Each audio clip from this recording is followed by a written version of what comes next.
Terima kasih bincang-bincang kita.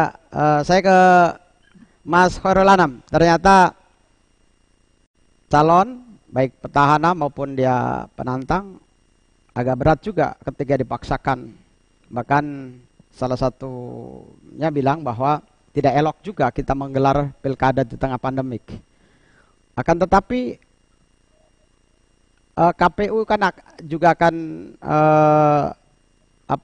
memiliki problem tersendiri terhadap rekrutmen yang sudah dilakukan, tahapan yang sudah dilakukan. Apa kemudian ada strategi lain sehingga misalnya kayak di beberapa daerah yang kemudian tetap melakukan pemungutan menggunakan e-voting ataupun dia pakai APD, masker, sanitizer dan lain sebagainya. Mungkin menurut Pak Khairul Anam, silakan.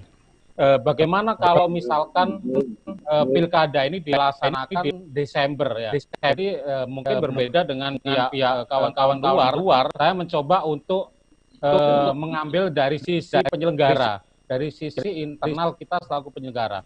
Yang pertama adalah terkait anggaran.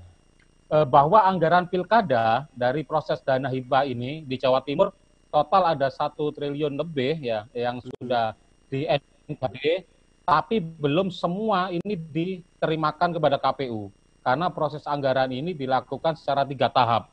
Bahkan rata-rata masih sangat kecil, masih rata-rata tidak sampai 10 atau 20% dari total anggaran itu. Oh, jadi yang saya maksud bagaimana? Jadi bukan berarti rekening KPU sudah terisi oleh anggaran dari MOU NPHD dari tingkatan Pemda begitu? Belum, karena anggaran ini adalah pencairannya 3 tahap. Oh, tahapan juga. Ini masih 1 tahap yang dicairkan. Pada prinsipnya kalau kami di daerah ini adalah tergantung apa kata Jakarta. Ketika Jakarta memerintahkan untuk jalan, kita harus jalan ya. Hanya memang tadi kita garis bawahi akan ada beberapa kesulitan yang akan kita alami. Yang pertama terkait anggaran tadi.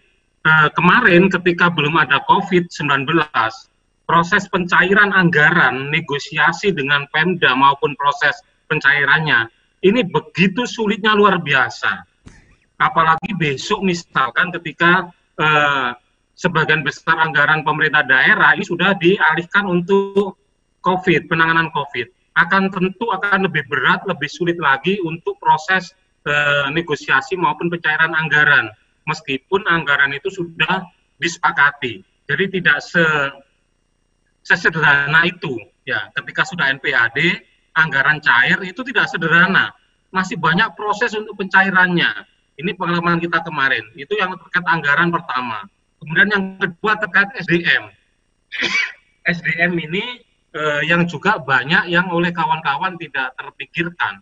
Bahwa ketika proses tahapan pemilu pilkada kita mulai kembali bulan Juni besok ya, tanggal 6 Juni rencana KPU RI, ini tentu tidak semua SDM kita baik yang sudah dilantik maupun belum ini bisa atau sanggup melaksanakan atau menjalankan atau melanjutkan. Saya yakin akan banyak kawan-kawan di bawah itu yang kemudian mengundurkan diri ya, entah itu karena yang bersangkutan sendiri takut atau mungkin keluarganya. Ini juga menjadi catatan. Harapan kami memang tidak ada yang mengundurkan diri sebagai penyelenggara. Tapi ini kan harapan. Kalau kita bicara realitas fakta di lapangan, tentu ketakutan terhadap COVID ini masih cukup tinggi. Dan ini akan menjadi cukup alasan bagi beberapa penyelenggara banyak. Ini akan mundur. Jadi akan ada kesulitan bagi penyelenggara untuk proses pelaksanaan tahapan di bawah.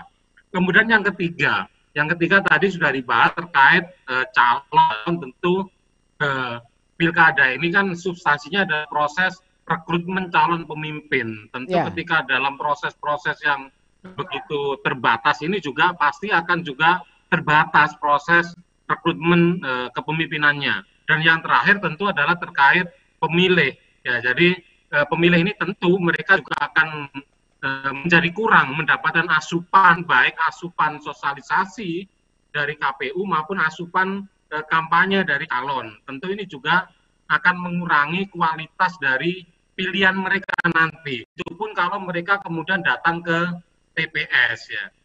Dimungkinkan juga kalau melihat jurnal dari kawan-kawan IFES, banyak juga di negara-negara yang sudah melaksanakan pemilu di pandemi COVID ini, grafik penurunan pemilih ini cukup tinggi.